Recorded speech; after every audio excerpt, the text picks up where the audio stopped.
হস্তিনাপুৰৰ শান্তিৰ সূৰ্যোদয় হ'ব অনতিপলমে আৰু কেইটামান দিনৰ পাছতেই উভতি আহিব পঞ্চ পাণ্ডৱ এতিয়া আৰু চিন্তিত হোৱাৰ নহয়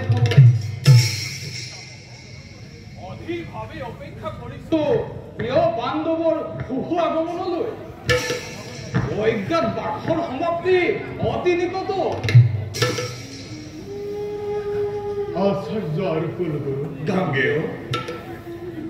সেয়াই মোৰ চিন্তাৰ কাৰণ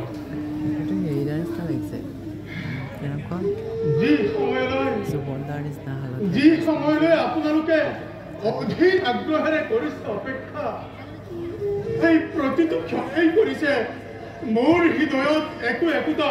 জটিল প্ৰশ্নৰ অৱতাৰণা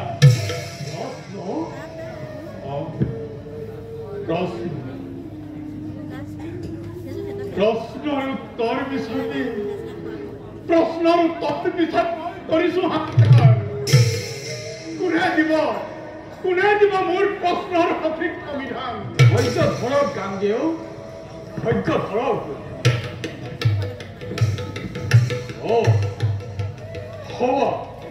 দুৰ্যোধন আৰু দুঃশাসন আহিব লাগিছে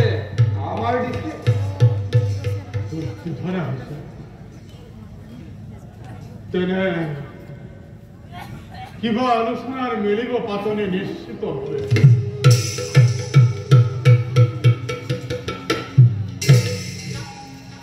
প্ৰণাম পিতামহ প্ৰণাম কুলগুৰু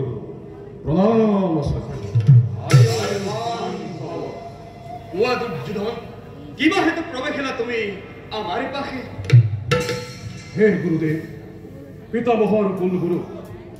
সিদ্ধান্ত মই কৰিছো গ্ৰহণ কালিলৈ প্ৰস্তুত যুদ্ধ যাত্ৰা কৰিম মৎস্য দেখলৈ যুদ্ধত পৰাস্ত কৰি বিৰাট ৰাজনক ৰাজ্যৰ সমস্ত গোধন মই আহিম হস্তিনাপুৰলৈ মন্ত্ৰণা বিচাৰি হৈছো উপস্থিত আপোনাৰ খবৰ পঢ়ক কিন্তু দুৰ্যোধন অকস্মাতে যুদ্ধৰ আয়োজন প্ৰেৰণ কৰিছনে যুদ্ধ আয়োজন সংবাদ বিৰাট ৰাজনক নাই কৰা কুলগুৰু অসম্বিত আক্ৰমণ কৰিম বিৰাট নগৰ শুনা গান্ধাৰী নন্দন যুদ্ধ আয়োজনৰ সংবাদ প্ৰেৰণ নকৰাকৈ কোনো ৰাজ্যক আক্ৰমণ কৰাটো অনুচিত হ'ব পাৰে তুমি ক্ষেত্ৰবিদ কিন্তু ক্ষেত্ৰীয় ধৰ্ম উলংঘা তুমি নকৰিবা কদাপি পিতামহ যুদ্ধ কৰাটো ক্ষেত্ৰৰ নীতি যুদ্ধৰ অবিহনে ক্ষেত্ৰৰ জীৱন আৰু সেয়েহে কাইলৈ প্ৰভাততে যুদ্ধ যাত্ৰা কৰিছো আয়োজন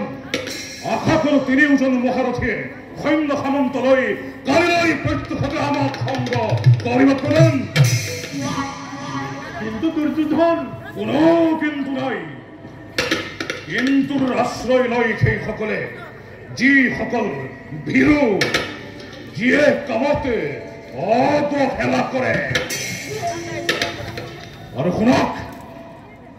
কাইলৈ প্ৰভাততে ৰণ যাত্ৰা কৰাটো হস্তিনাপুৰ নৃপতি কৌৰৱেশ্বৰ দুৰ্যোধনৰ আদেশ প্ৰণাম ভক্তি দুখন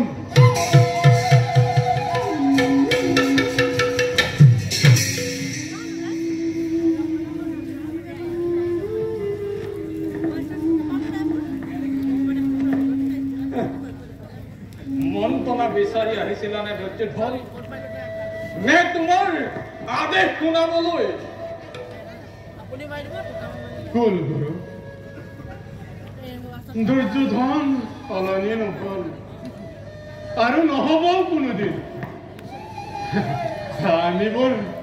আমিবোৰ মাথো পুতলাৰ দৰে সকলোবোৰ চাই আছো মুক আৰু বধিৰ প্ৰস্থৰ মূৰ্তি সদৃশ আমি দুৰ্যোধনৰ ইচ্ছাৰ অধীন বলগাচাৰ্য হস্তিনাপুৰৰ নৃপতি কৌৰৱেশ্বৰ দুৰ্যোধনৰ আদেশ পালন কৰিবলৈ আমি নিজকে কৰোঁগৈ প্ৰস্তুত বলক গাঙ্গেয় বলক